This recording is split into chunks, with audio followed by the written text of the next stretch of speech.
Going Deep on NDEs, a fascinating exploration into the mind-blowing world of near-death experiences. Today, we're going to be talking about Dr. Raymond Moody. Okay. And his really groundbreaking research that he did in the 1970s. Yeah. And this was like the world's first comprehensive study on NDEs. Right. So this is really fascinating stuff. Absolutely. And it's amazing that he had the courage to tackle this back then because, Yeah. NDEs were shrouded in mysteries. You're right. People thought they were hallucinations or just made up. Yeah. He really opened the door for serious discussion and research. Absolutely. So let's start with Dr. Moody himself. Okay. Who was this guy that decided to venture into the unknown? Well, he was a fascinating figure. He was a philosopher, Okay. a psychiatrist, physician, and author. Wow. And his curiosity about consciousness, especially what happens at the edge of life and death, Right. really drove his work. And that's what led him to interview 150 people for his book, Life After Life. Exactly. And what did he find? Was there like a common thread that he found? There was Yeah. what was remarkable is the consistency he uncovered. Okay. These 150 individuals came from such diverse backgrounds. Yeah. They had NDEs under wildly different circumstances. Right. But their stories shared striking similarities. Okay, so it wasn't just to cover random overlaps. No, not at all. There were Oh. distinct patterns. Okay, wow. That's pretty compelling. Yeah, It sounds like he really tapped into something universal about the NDE. I think so. Can you tell us a little bit more about the core elements that he identified? He found 15 common elements. 15. Yeah, but not everyone experienced all of them. Okay. And the intensity seemed to correlate with how long someone was clinically dead. Oh, wow. But one of the most intriguing is the concept of ineffability. Ineffability. Yes. That's a mouthful. What does that even mean? The struggle to articulate the NDE. So they can't find the right words. It's more than that. Yeah. Words themselves are inadequate. Oh, so it's like trying to explain colors to somebody who has been blind from birth. Exactly. One person in the book compared it to describing a four-dimensional world Okay. using our limited three-dimensional language. It just falls short. It does. Did anybody try to put it into words? Oh, they tried. One woman said it was like being in a realm with senses we don't even possess and trying to convey those experiences with our limited earthly vocabulary. Wow, that must be incredibly frustrating. I would think so. It makes you wonder if we need entirely new ways of communicating. It does. Yeah. It highlights the limitations of language and the depth of what these individuals went through. So ineffability is one element. What else? Another common element, and perhaps the most unsettling, Okay. is hearing the news. Hearing the news. You mean like news from the outside world? Not quite. Imagine this. You're hovering above your own body, Okay. watching the doctors work frantically, Okay. and you hear them pronounce you dead. That's chill. So are we talking about out-of-body experiences? Precisely. Many individuals recalled observing their resuscitation from this detached perspective. One woman even overheard her doctor calling her family Oh my God. and saying, "I'm so sorry she's gone." That must be so surreal I can't imagine. and disorienting. Did anybody else share a similar story? Many did. A young man who was in a car accident Okay. recounted hearing the paramedics say he's gone Wow. while he was looking down at his own lifeless body, Oh. thinking, but I'm right here. It's almost like their consciousness was operating on a different plane. It seems that way, this sense of awareness persisting, Right. even when the body is unresponsive. Right, but it's not just auditory. No. What else is there? Another fascinating aspect is the feelings of peace. Feelings of peace. I would think being pronounced dead would be terrifying. You would think so. Yeah. But there's this recurring theme of deep tranquility and serenity.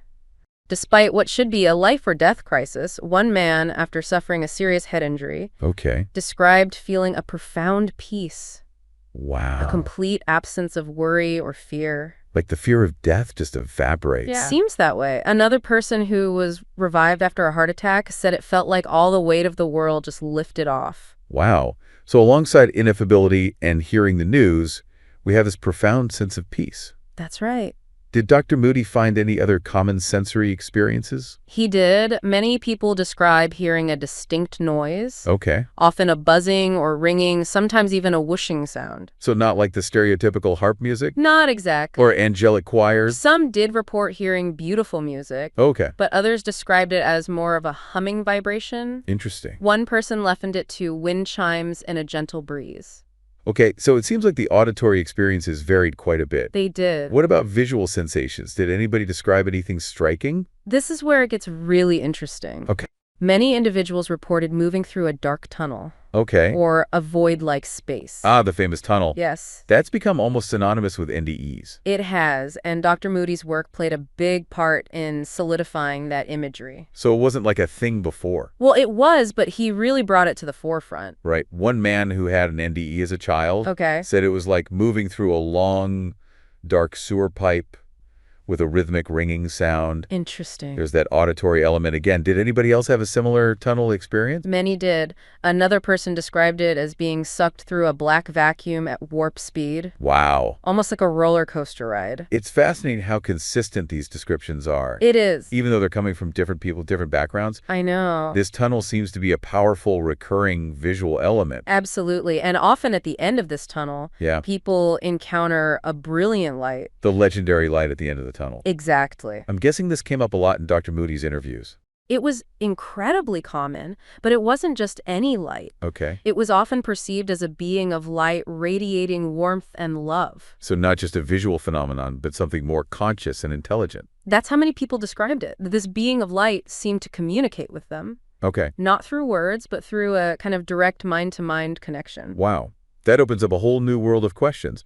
This being of light is often interpreted through the lens of the individual's own belief system. So like a devout Christian might see Jesus, a Buddhist might see Buddha. It's not always a specific religious figure, Okay. but rather this sense of connection to a higher power Okay. that resonates with their existing beliefs. Yeah. Some describe it as a deeply personal God, Right. others as a universal life force.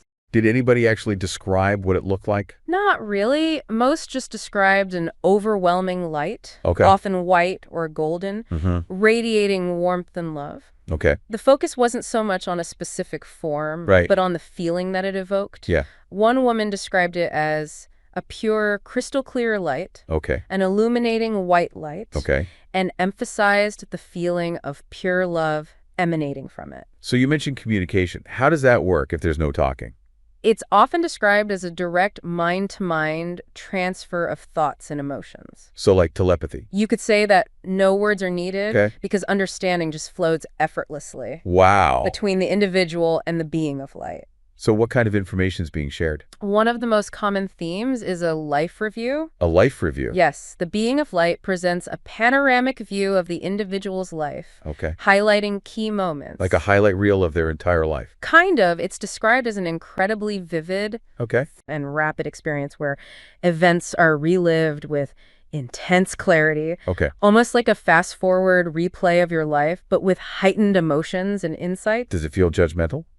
Interestingly, no. Okay. It's more about reflection and understanding. Okay. The being of light often asks questions Uh-huh. that prompt the individual to examine the choices they've made Yeah. and their impact on others. Right. It's an opportunity to see their life from a new perspective. It's like a guided medication, but on a cosmic scale. I like that analogy. Yeah. This process often leads to profound realizations. Okay. One man in Dr. Moody's study said he saw how even small acts of kindness Right. created ripples of positivity, Oh, wow. while moments of anger or selfishness caused pain that lingered. So having essentially glimpsed the afterlife, Right. does this life review change how people view their own mortality? One of the most significant after effects Dr. Moody observed was a diminished fear of death. Okay. Having experienced the continuation of consciousness beyond the physical body, Mm-hmm. death became less of an ending and Yeah. more of a transition. That makes it's like the fear of the unknown just dissipates. Exactly. Because they've had a taste of what lies beyond. Right.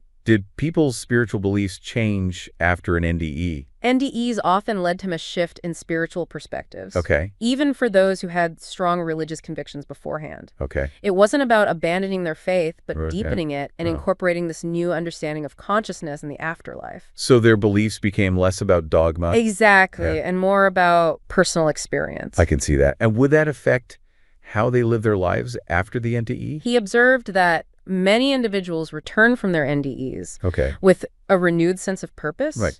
and a deeper appreciation for life. Yeah. They often became more altruistic, Okay. focused on making a positive impact on the world. So it's not just a passive experience. Right. It's a call to action.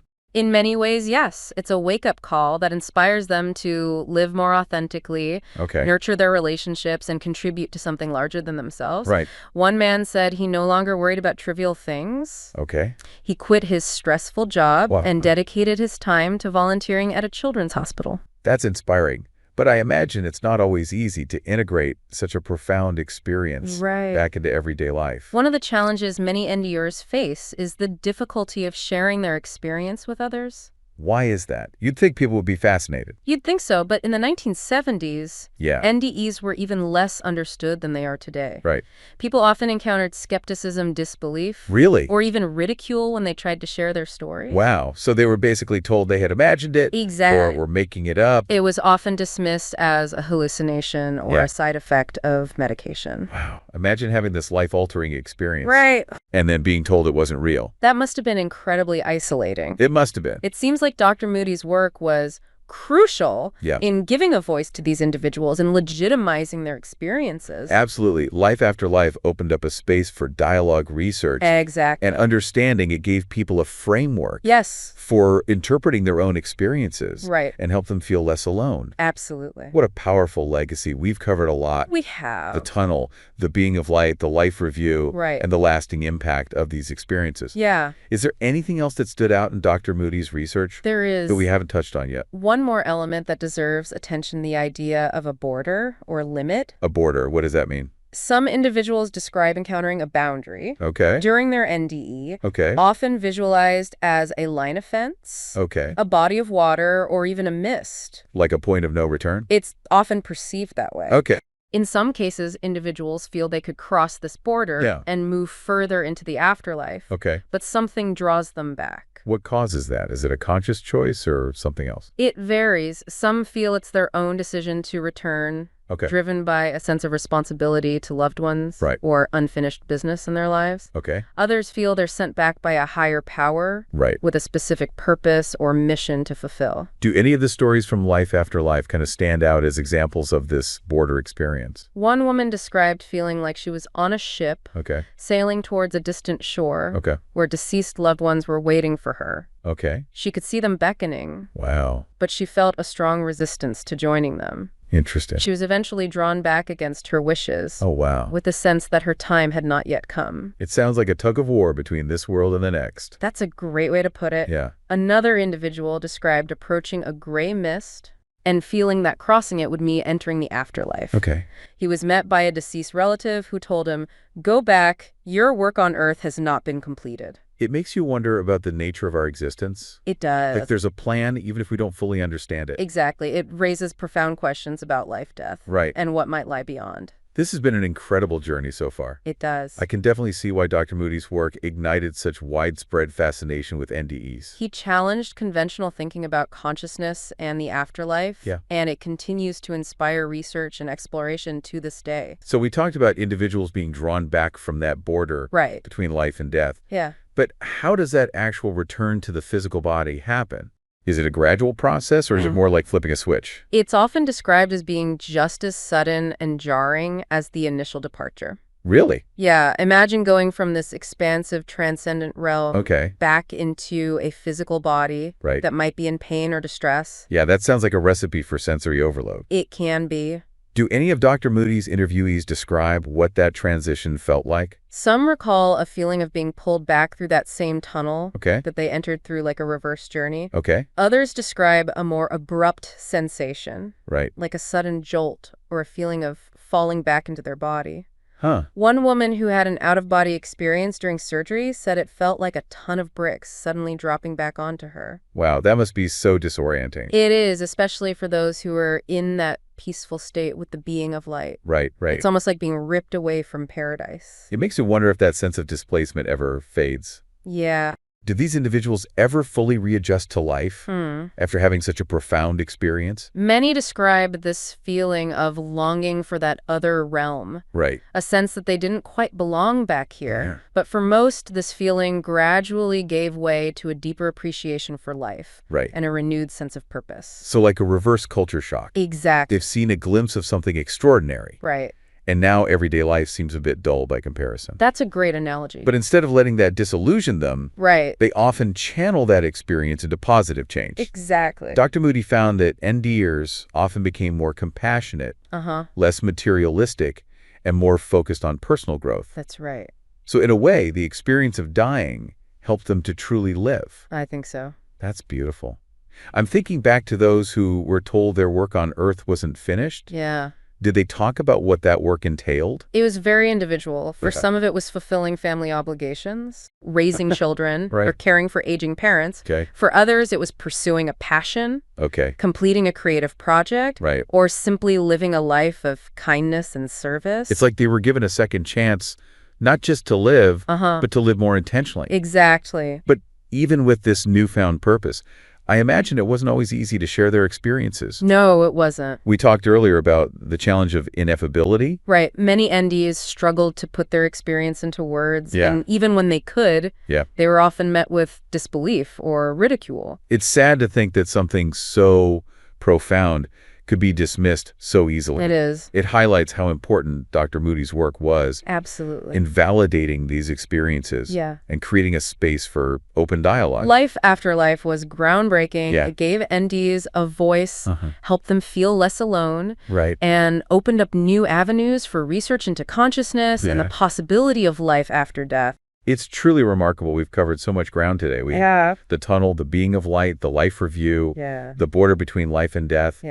And yet it feels like we've only just begun to explore this fascinating subject. There's still so much we don't know, but Dr. Moody's work gave us a foundation, a framework for understanding these experiences. Absolutely. And when we might tell us about the nature of reality itself. It certainly leaves us with a lot to think about. It does. If the acquisition of knowledge continues, even after death, as many NDUs report, what does that tell us about the true nature of learning? And the potential of human consciousness? That's a question that has captivated philosophers and scientists for centuries. Right. And one that Dr. Moody's work has brought to the forefront of modern consciousness research. Well, we'll leave our listeners with that thought-provoking question. Okay. Thank you for joining us on this incredible journey into the world of NDEs. My pleasure. And the groundbreaking work of Dr. Raymond Moody, here on Going Deep on NDEs.